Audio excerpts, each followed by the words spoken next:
Okay. Hello, ladies. Oh boy. Gabby, Jennifer, Miriam. Hello, hello, hello. Okay. So, I'm just looking at the time here. Anybody have any tomatoes? Okay, rotten ones? Okay, get them ready, okay? My son is retarded. Now you can throw the tomatoes at me, okay? You're gonna throw the rotten tomatoes at me?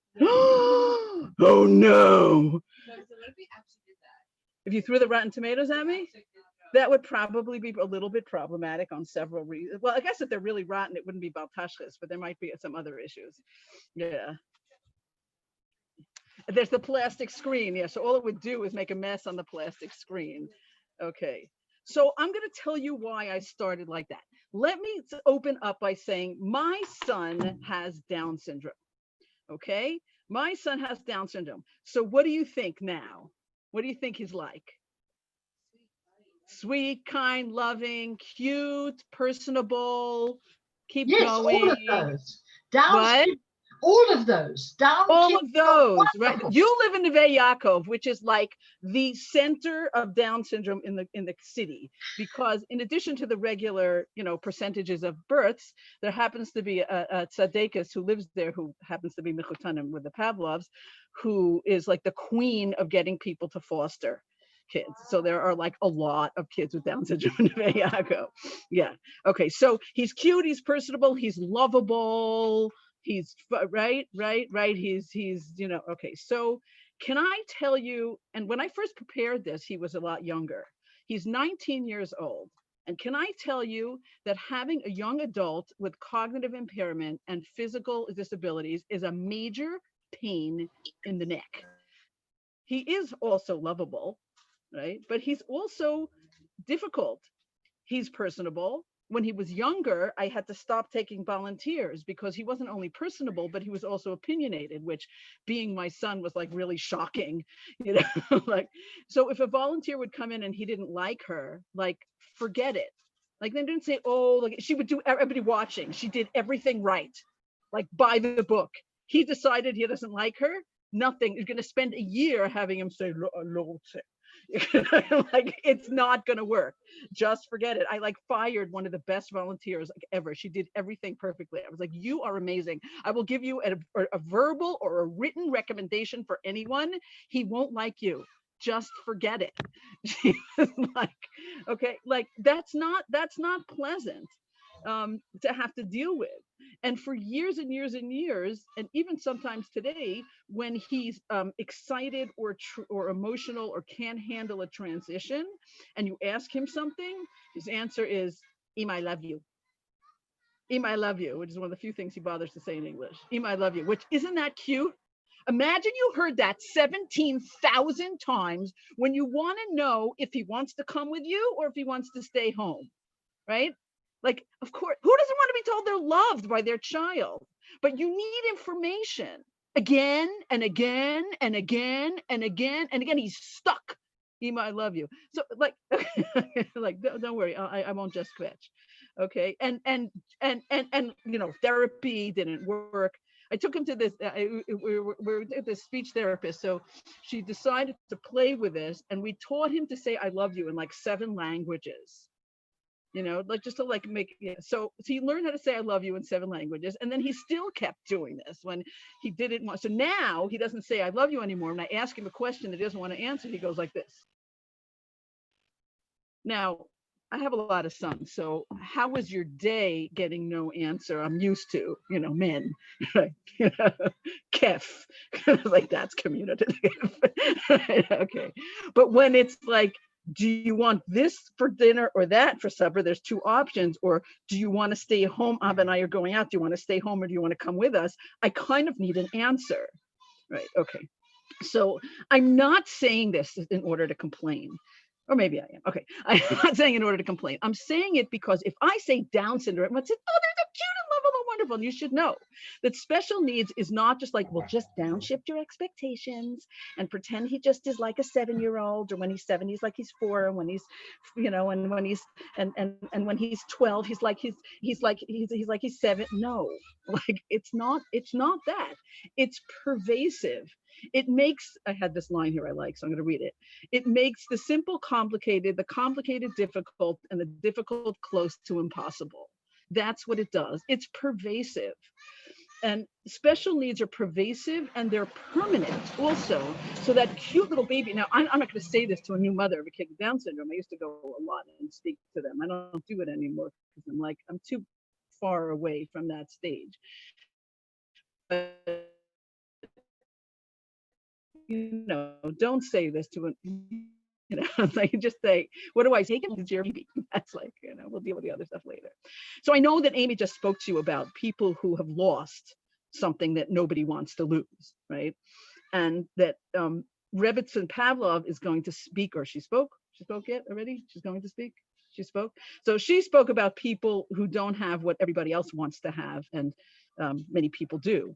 So I'm recognizing that I'm not a loss, and I'm not a don't have. I'm a have. I have my son, and I have a lot, and he's part of our family, and we love him. But it's a big challenge. So where other challenges leave like an aching gap, I don't have the child, I don't have the husband, I don't have the loved person who I lost. Our place is a full place because it's full because it's busy. It's also full because there is that someone to love, and there is nachas, and we have a Hakaras Hatov. And until this year, every year on his birthday, he was born on Hoshana Rabbah, we make a huge Suda. We invite the whole family. When the family was smaller, we invited friends, but now Baruch Hashem, my family is like barely doesn't fit into my sukkah as it is. And we make a big Sudas Hodah. We're grateful to Kadosh Baruch Hu that he's alive, because he didn't, like, it took him a while to figure out how to breathe. It was like, like it was a skill. He wasn't like, and we make a siyum and a big suda, and everybody comes. So this year, by the way, Am Yisrael is amazing. All my kids are like, what are we going to do? So everybody called him. I called up this chesed organization and I said, help. So they sent 6 bachrim with instruments. They sat like all the way at the end of a pretty big sukkah. So all the way at the end of the sukkah, and they played like sukkah songs, and they played happy birthday, and they Kilu danced with him. They were over there, and he was over there with my husband, and I was inside smiling.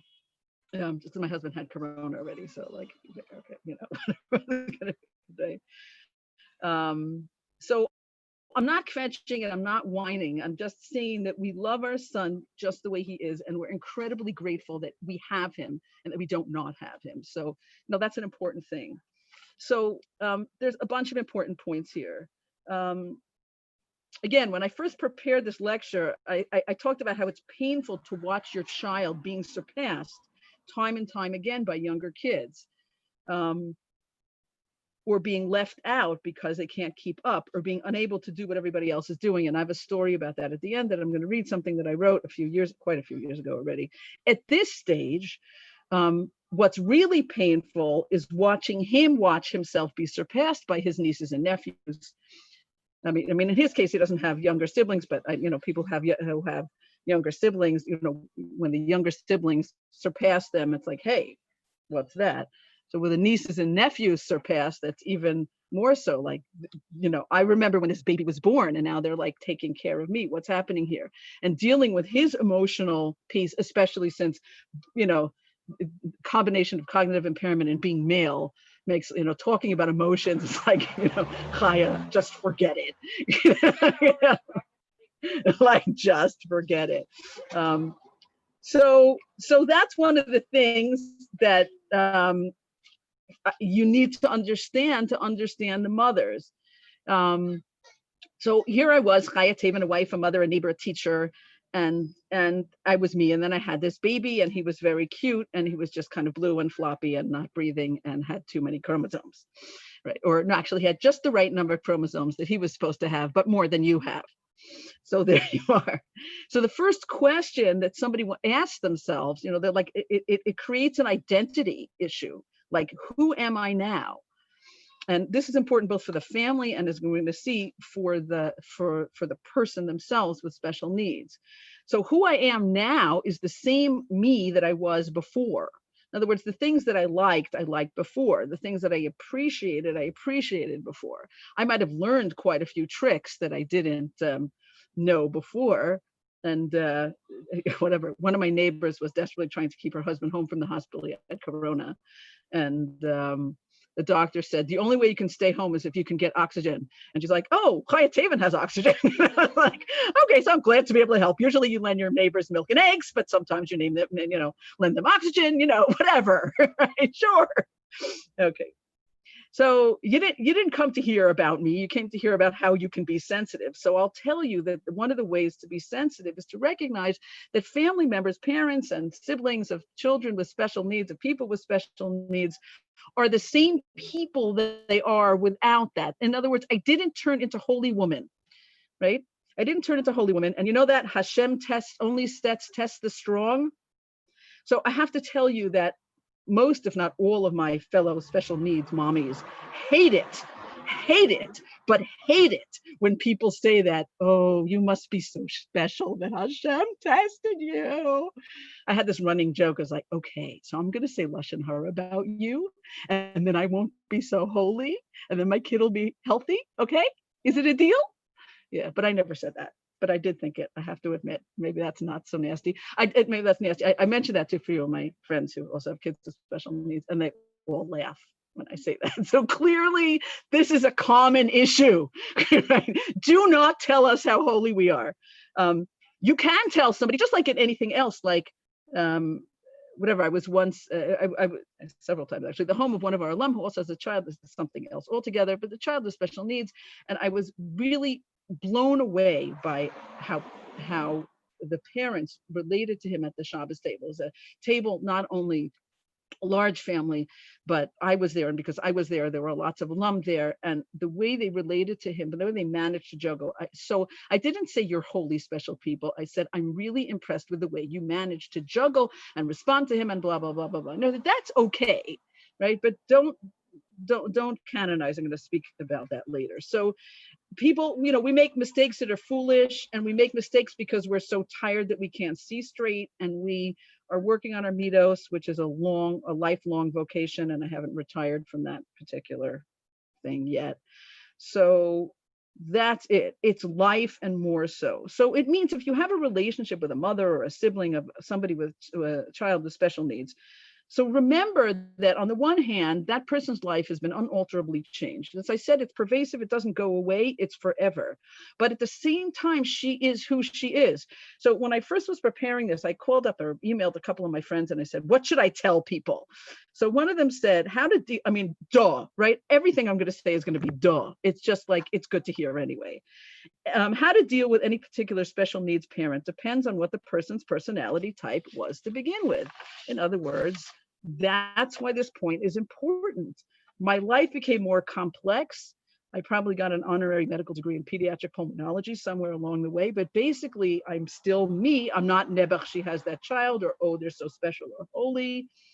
That's it. Okay, I'm gonna read you a scenario and a few possible options now. Ready? Okay, here's the following scenario. Mommy Plonita, me and Plonita are very good friends.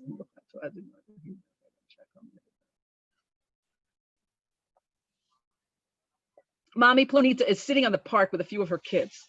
One of the kids is a child with special needs. So he looks special, he acts special, maybe he has an oxygen tube up his nose, or he's in a wheelchair, or he's dysmorphic. Dysmorphic means his face looks funny, and it's what goes along with most chromosomal disorders. Or maybe he looks perfectly normal. I'm going to speak about the differences later also, but he has behavioral issues. Like most kids don't go to the park and do the following: walk around the third tree on the left 16 times, dig a hole for precisely 3 minutes, and then walk around the tree in the opposite direction, right? It looks a little bit strange, but the kid has Asperger's and it makes them feel good. So like, why not, right? So Mrs. Plonita is used to it, but you're watching this and it looks weird to you. Okay, so here, in other words, some kind of scenario, you're in the park, you see Mrs. Plonita with her kids. One of the kids is identifiably different. Of course, we're all identifiably different, but whatever. Okay, now Mrs. Plonita is a private kind of lady, and she's minding her own business, which is probably what she should do. And you're also at the park and you see this kid. right? And you look at Mrs. Plonita and you see the kid, and you happen to know from looking at the kid that the kid has Rbzn syndrome. Now, there really isn't such a thing, to the best of my knowledge. Rbzn is a word in Yiddish which means like, okay, but I made that up. Okay, so but you happen to look at this kid, and because of your experience in life, you know that this kid has Rbzn syndrome. Okay, so you now have identified Rbzn syndrome in the park. Okay, and these people are amazing, in capital letters, bolded and underlined, right? They took the kid to East Kishinev for 6 months, and they do these exercises 12 times a day, and they take him every week to Kiryat Shmona from a lot to this alternative doctor who gives them potions and incantations, and now the kid is almost normal. Isn't that amazing? Don't you want to share this good advice with Mrs. Plonita? I bet you do, because you're a nice person and you want to help, because that's why you're here. So I'll fill you in on a little secret. Mrs. Plonita already knows about East Kishinev, Kiryat Shmona, all the potions and all of the incantations. And she's also heard about Mr. and Mrs. Perfect, who took their child with special needs and made him into a candidate for the Nobel Prize. She knows. I promise you. She knows.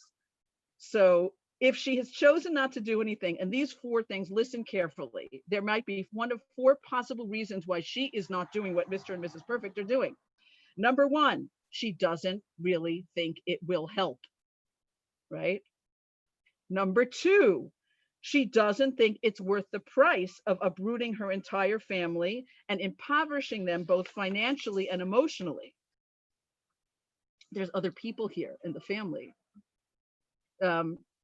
When I speak to the staff, the people who work in special needs, one of the things I tell them is, I know you think that if I would just work with him more, he would get, but you know what? There are 8 other kids in the house and a husband and my sanity. I'm going to do what I can do. Anyway, so that's number 2. Number 3, maybe, and this is no less important, she doesn't need a Nobel Prize or an retarded kid in order to appreciate, value, and love her child. In other words, maybe she's accepting him just the way he is. And just because you would run to Europe and East Kishinev and who knows where to make your kid normal, maybe she's perfectly happy with him just the way he is. And maybe the kid is happy with himself just the way he is.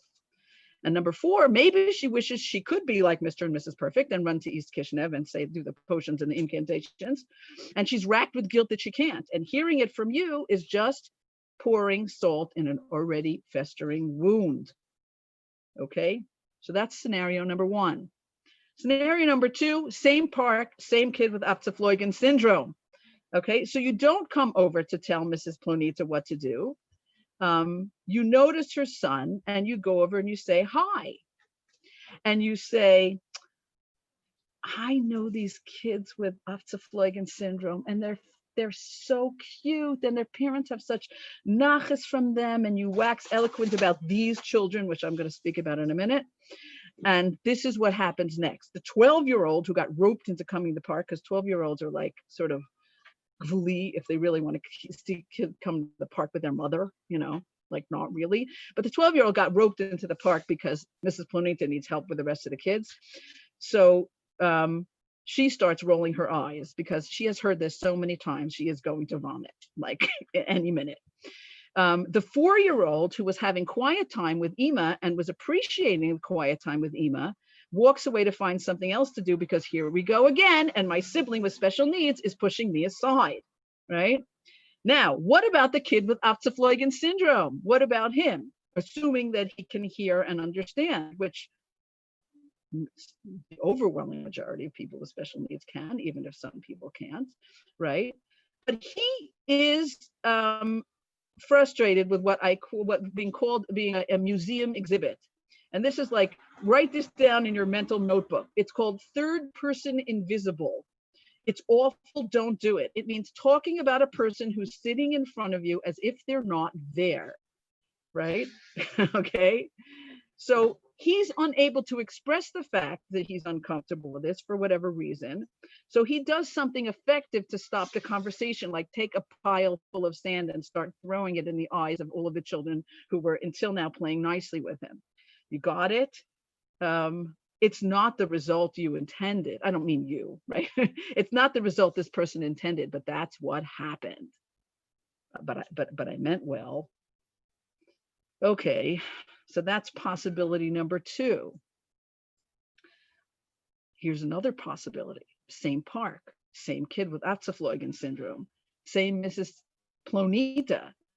She's just sitting there feeling like things are just so hard, and she needs a little bit of chizik, and she wished she knew about what to do about some issue with her son. And out of nowhere comes this angel of mercy telling her how wonderful her little Atzafloigen kid is, right? And giving her the name of a doctor who really helped her friends, neighbors, cousins, veterinarians, next door neighbors, kid who had severe glycolitis, or a therapist who helped kids with obsessive sand throwing, right, or whatever it is.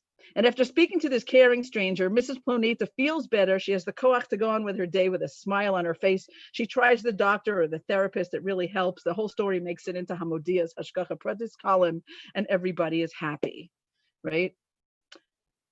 So now what? Now I really got you in trouble, because if I'd ignore it, maybe I could make it into Hamodia's Hashgacha Pratis column, you know.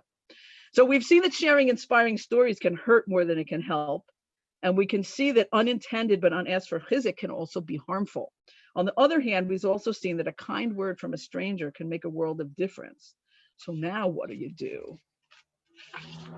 Now what do you do? So again, I'm just sharing my personal experiences to say, like, somebody else would give this talk, maybe she would say something else. But I did speak to other friends of mine before I prepared this, and I know that some people are going to feel differently. And even I feel differently than the way I felt when I first prepared this, because an 8-year-old or an 11-year-old, however old he was when I did this, is not the same as a 19-year-old. But that is actually the point. The point is, there isn't a recipe. This is how you deal with the mother of a child with special needs, except sensitivity, which is why you're here, to learn to be sensitized. So your chizik and advice could be appreciated, but it might be the last thing I want to hear right now. And that includes telling me how wonderful these kids are. So I'm going to explain these kids. The whole expression, and you know, yeladim ke'ele in Hebrew, drives us all crazy. It's dehumanizing, right?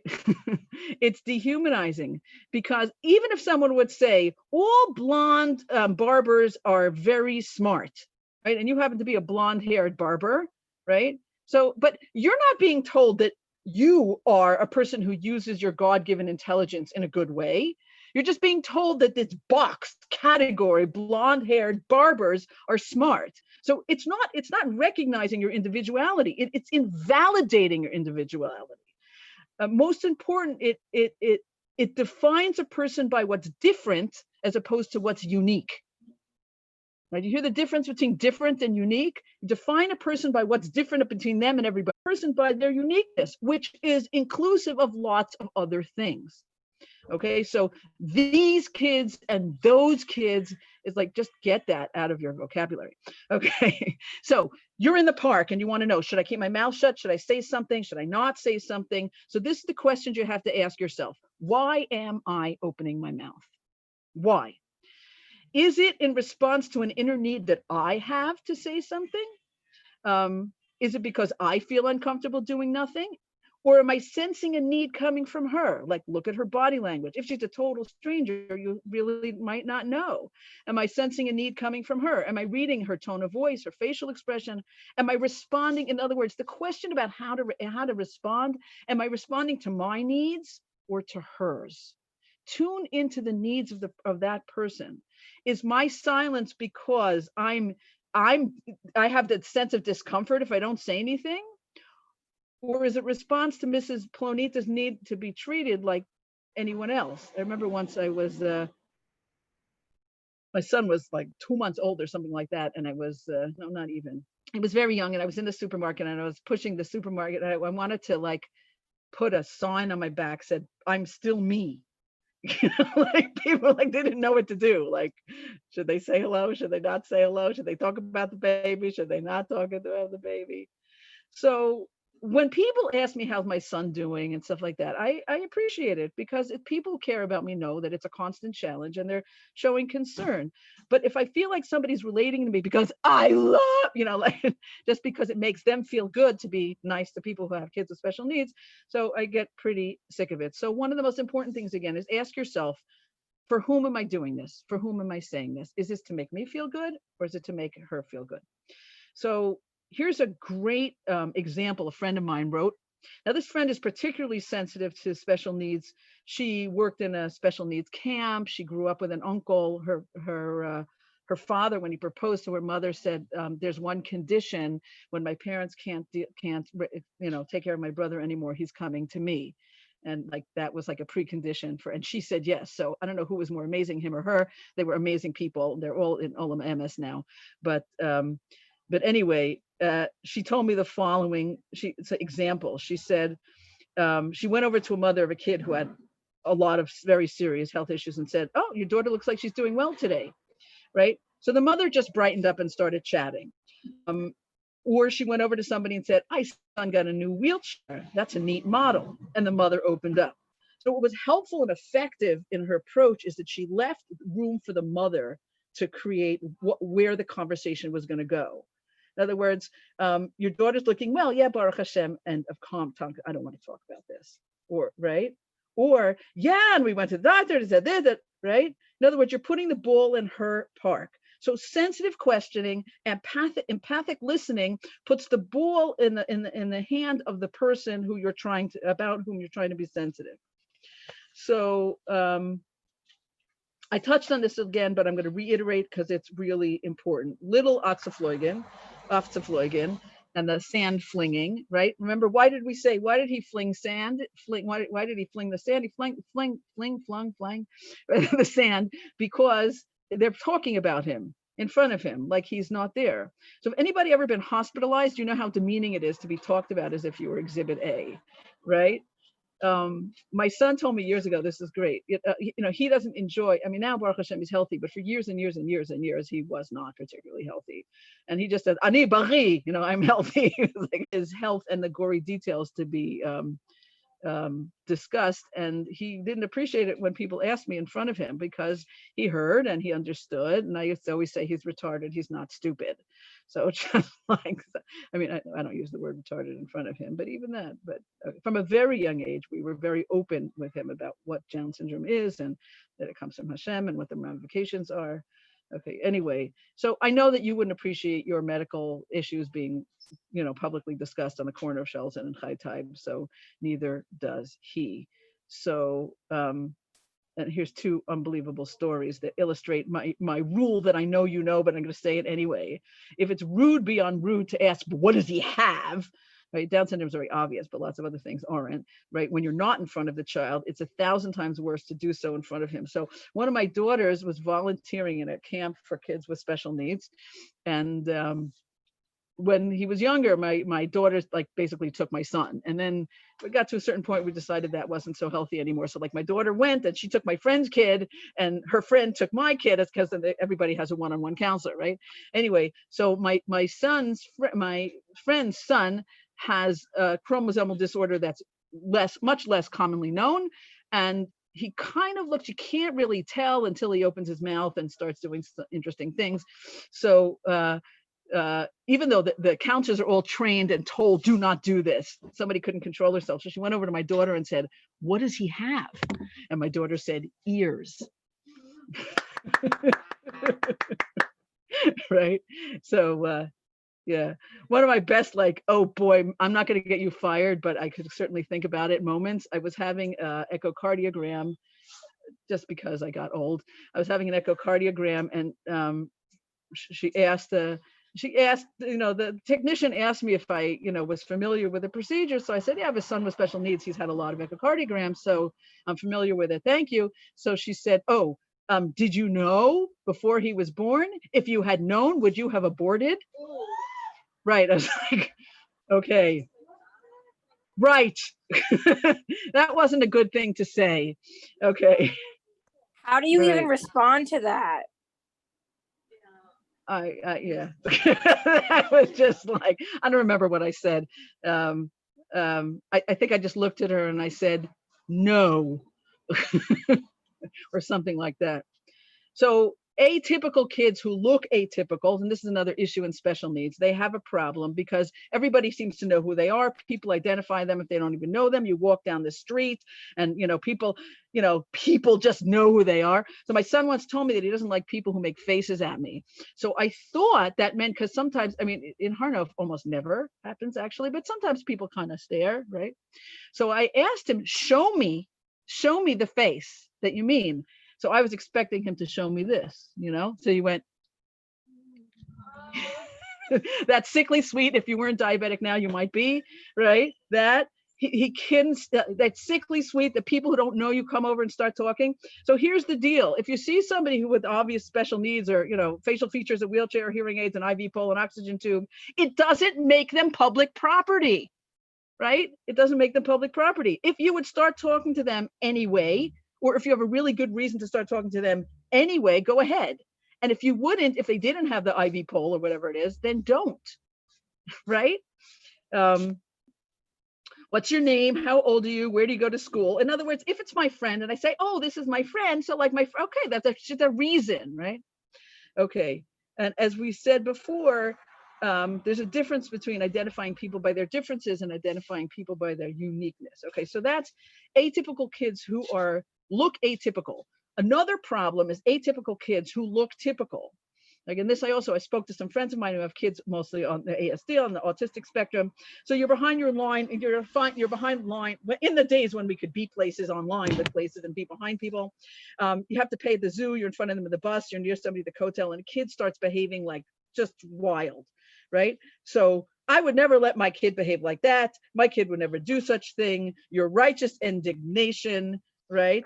Your righteous indignation. This is where you pull out your notes from Rbzn Vincent's classes on judging favorably and do a major review, because the kid looks normal, but maybe he has some serious issues, and that meltdown is a result of a syndrome you've never heard of, or severe sensory integration issues, or an autistic spectrum disorder of one kind or the other. So true story, a friend of mine was at a park at like Sesame Place. Okay, for those of you who are from that part of the world, a friend of mine was in Sesame Place, and she got a pass that she didn't have to cut ahead. She didn't have to wait online. It was Chol Hamoed. You know what the lines are like, Chol Hamoed in these places, right? Or it's summer vacation.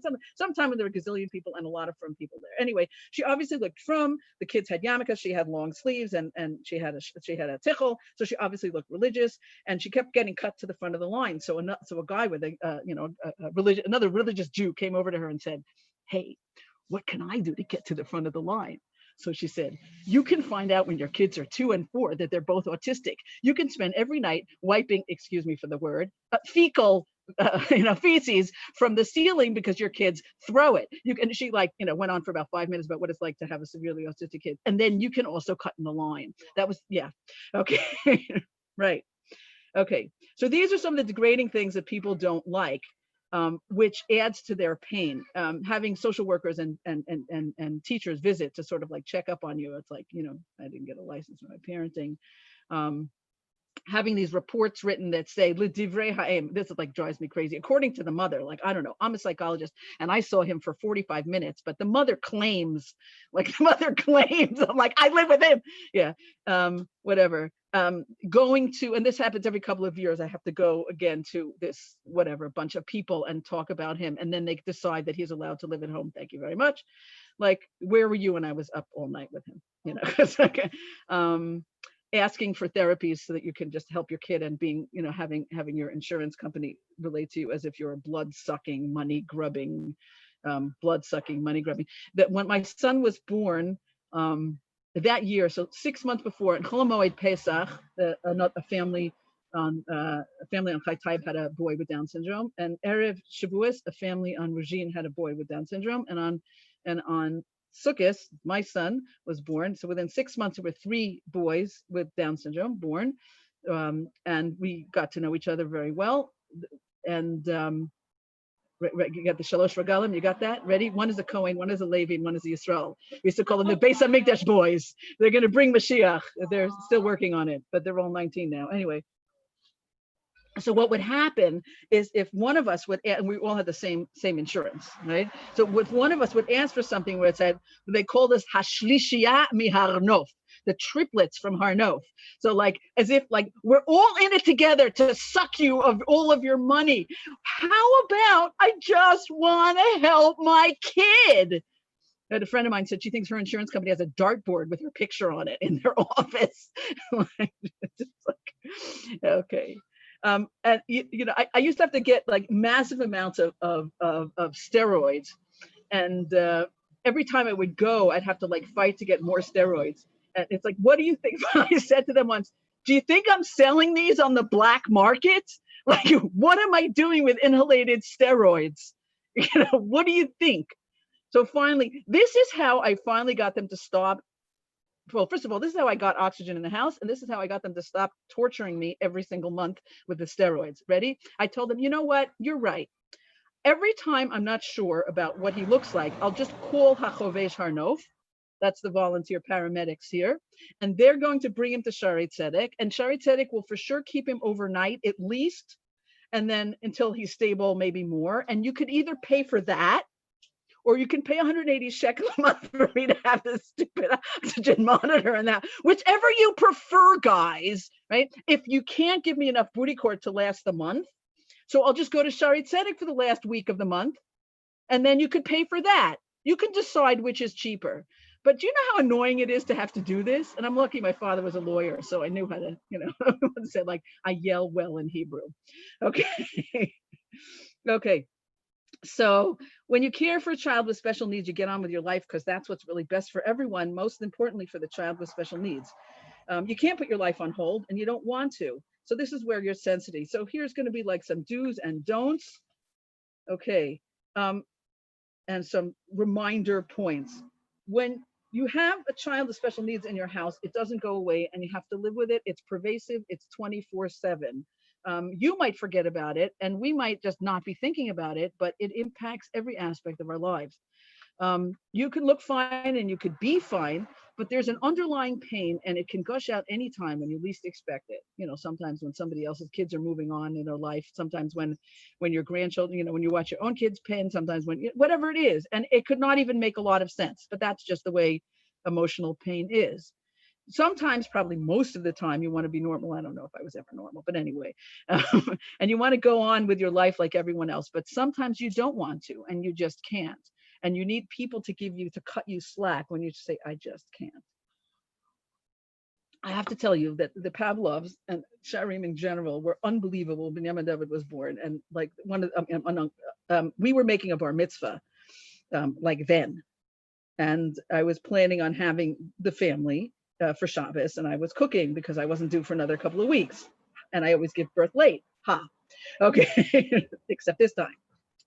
And one of the teachers who doesn't work here anymore called me up and said, Chaya, what's on the menu?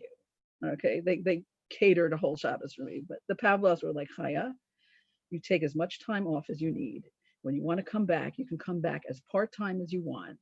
Just do what you need to do. And that was super supportive. Yeah, they got it right. Yeah. So no matter how many well-meaning people tell you not to let it take over your life, sometimes it does, right? And there's just no choice. Remembering that I'm still me, we said, remember that how to deal with a particular person depends on what that person is to begin with. So there isn't a recipe. Remember that the child, the individual with special needs is an individual, and he's not a diagnosis. And both they and their family members are multifaceted human beings. And I know I keep saying this, but it's just so important. Please don't define anybody exclusively by disability, by illness, by diagnosis, by chromosomes. This friend of mine I mentioned before, the one who counselor was told off. Yeah, so he happens to have a chromosomal disorder where he's missing a chromosome. So the two of us once did a comedy skit for other mothers of kids with special needs. And we said, oh, I have an idea. Let's put them together. He has an extra chromosome. He's missing a half a chromosome. We'll put them together and they'll both be normal. You know, it's like, you know, it's okay to have a sense of humor. Okay, anyway. So we want to focus on the whole human being, both in terms of the family members and in terms of the individual with the special needs. when you approach somebody, please approach me or anybody else, knowing that I may or may not want to discuss this right now. So like that friend of mine who gave this open-ended kind of question that allowed me to spew because I am just like, so I've had it. And again, my friends here in Sharim have been amazing. Sometimes I'll just kind of walk in and say, whatever. And sometimes they're like, what's going on with Binyamin David? And I'm like, do you have time? Oh my God. And then they just let me blah, and then they're good friends. And then when we used to be able to hug each other, they would hug me, and then we would go on and talk business. Remember to be very careful about third person invisible. It's insulting, it's degrading. It's a Jewish mother thing also. All the Jewish mother like comedians talk about this. It's like, does she want any more? She's sitting right there, right? But whatever it is, but Jewish mothers don't really do that. There's something. Yeah. There's Treating something people, hold on one second. Treating people with the same dignity and respect and rights to privacy as you would any other person means refraining from asking personal questions that you wouldn't ask another person. Means opening conversations in a way to give people a chance not to go on. Don't canonize, as we mentioned before. Here's a wonderful quote. I would like to believe that my true substance is not despite, but because of the very vulnerability you see. So allow me to be less than perfectly wonderful and amazing. You see, when you canonize means making a saint, by the way. Like, okay, when you canonize us, you're saying, well, you're not like me, you're something special, it's a different category. But the truth is, I am just like you. And HaKadosh Baruch Hu decided to drop this on my plate, which means I can handle it, but it doesn't always mean I handle it perfectly well. And here's the do's. Think 10 times over before you offer information about a new medicine, therapy, or wonder worker, unless you know that I'm looking for that information. And if you do think that I might want the information, even if you're not sure, make sure you have the information and not, oh, I heard there's a place, because that's like frustrating. Okay. Pampering family members during crisis is appreciated. And I'm sure you heard a lot from Amy about that, so I don't have to be specific. But the thing is, pampering means being specific, not if you need anything, but like, I'm going shopping at 4 o'clock, give me a list. Or can I take the kids to the park Tuesday at 6? Okay. Okay, do I have time? Okay, I'm going to read you a story I wrote a long time ago, and then I'm going to say my closing remarks, okay? And I know that I realize how long ago this is because one of the characters in here who was home at the time now has 4 kids. Okay, so it's an old story. Okay, it's Motzei Shabbos. Havdalah goes right into a musical Malava Malka. Before I know it, the living room is full of instruments, guitars, keyboards, a few recorders, a darbuka. A Frum family jam session is underway. The kids are switching from instrument to instrument with ease. The singers are singing. Binyamin David is on his darbuka, which is like a bongo drum, right? For a while, but somehow that's less glamorous than the rest of the instruments. He starts to look uneasy. We try to let him choose songs, but he feels put on the spot, and then he shuts down. So then he tries to save face, so this is how the conversation goes. Okay, choose a song. Silence. Binyamin David can choose the next song. Silence. One of the kids, no, choose a song. Silence. What song do you want, Binyamin David? I choose something that Yehuda likes. Another one of my kids. So we choose, which one? Shweki. So we choose a Shweki song that Yehuda likes. He gets upset. Not that song. Then we give him a choice of 2 songs. Maybe this is too much. It's too open-ended. Give him a choice. 2 songs. You want this one or that one? Sometimes it works. Sometimes it doesn't. So Nechama, who was learning music therapy at the time, suggests making him the conductor. I thought it was a really good idea. So she finds a baton and she shows him the basic moves, and the kids decide this is the bench and that's his conductor stand. And Binyamin David is afraid to stand on the bench because he's got balance issues. So he's uncomfortable again, and it takes forever to start conducting. So we get a lower stool and he's still scared. So the kids are like getting a little frustrated and they start playing without him. This is supposed to be fun, right? It's a Malava Malka. So he gets upset again. And finally, he finds a safe place and conducts for a while. The kids give him a microphone to announce the songs, but the cord doesn't reach, so he has to come down and go to the mic, and then he has to go back in his conductor place. The other kids are trying really hard not to get annoyed. But most of the time, we're enjoying ourselves. Eventually, he gives the baton over to Avram Yeshaya, who's my son who just got engaged, and he sits on the couch. I can see he feels out of it. Okay, now what about me? What was I doing? I was trying to keep up with Eliyahu and Abba, who were playing on the guitar, but they're a lot better than I am on the guitar. And they were helping. They were calling out the chords: A minor, G, E minor, D minor, F. Those are easy chords, but I can't keep up with the changing as quickly as they can. So I picked up the recorder, which would be good, except there's sharps and flats that I don't know how to play. Some of them I do, some of them I don't. Okay, so that's a little bit limiting. It's like, could we only play songs that don't have any sharps and flats? Right? So every song, I'm trying to figure out, maybe on the guitar, maybe this, or the darbuka's going back and forth between this one and that one, and they have a better sense of rhythm than I'm okay, but he's better. And then this one is on the piano, and that one's on the piano, and this one's on there, and they're all better on the piano than I am. And this one, who also played the oboe, would put her oboe down, so then she picked up the recorder. But anyone who plays the oboe obviously plays the recorder really well, right?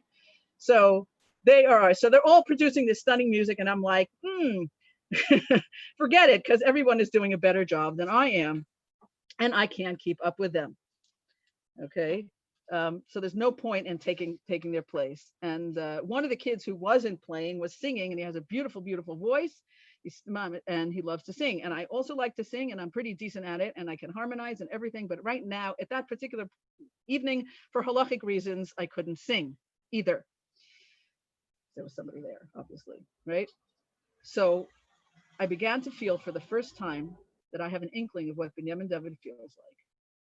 Everyone was willing to accommodate me. No one complained about my missed notes. They called out the chords to help me when I was playing the guitar. They would have put up with me on the piano also, but I knew I couldn't keep up with them. I loved to play, but it lost its enjoyment. I didn't like hearing my mistakes. They weren't complaining. I heard them. I could hear the need for the chord changes. I couldn't figure it out as quickly as they could. I wanted to play like they could, not just passively like I do, and I couldn't. I wanted to sing, that I can do, but I'm not allowed. It's frustrating. Is that what his life is like? We accommodate, but he's too clever not to notice he's not doing as well as the rest of us. How often does he just want to do something he does well because he does it well? So then he would say the same thing over and over and over and over again because he knows how to say it. And we would try to tell him that's not appropriate, and we heard that already, and that, right? For his own good, you have to learn, you can't just do this. And he's frustrated. So how often, I ask myself, does he feel like I felt like that Motzei Shabbos? How often now my heart started to ache? I've often said, these reports also say he suffers from Down syndrome. He doesn't suffer from Down syndrome. But I said, you know what? I think he does. For the first time, I had a true inkling of the suffering he goes through. As loved as he is, appreciated as he is, as valued and respected and adored as he is, like the not quite as good musician at an impromptu jam session of otherwise excellent musicians, not quite being able to keep up and knowing it, it hurts. Like the singer who can sing but is being told not now, everyone else is being allowed to have a good time, it hurts. So it gets late. The instruments are packed away. We have the edible part of them, Lava Malka. The kids wander off to sleep. And what about me? I'm drawn to this keyboard where I can play my instrument at my own pace, fix my mistakes, edit, rewrite, edit some more. I feel in my element here. I still hurt over the music my soul yearns to produce, limited by hands and an ear not as good as those around me. I salve my wounds on this keyboard, writing alone at my own pace, expressing my thoughts at my pace on my keyboard. And I wonder, I cry every year when I read this, by the way, where in the world is there a keyboard for my son? I will tell you that he does play the keyboard, by the way, and the drums. But okay, so that's what it's like. Okay, one really quick thing, because I think I already went over it. I've heard in the name of many Gedolei Torah that the parents of children with special needs have been chosen by HaKadosh Baruch Hu, blah, blah, blah, blah, blah. It's a compliment. It's not a punishment. It's a compliment that comes with a lot of challenges. So my challenge is to raise my son with love and with faith, and to know that every medical crisis or behavioral setback or bureaucratic frustration or degrading exchange is tailor-made for my spiritual benefit, for me and my family. But I've also heard that when a special soul is put into this world, it's a challenge not only to the family, but to the community. So your challenge is to provide the support or assistance that you might be able to contribute in a sensitive manner while retaining the dignity of the family you're helping. Okay.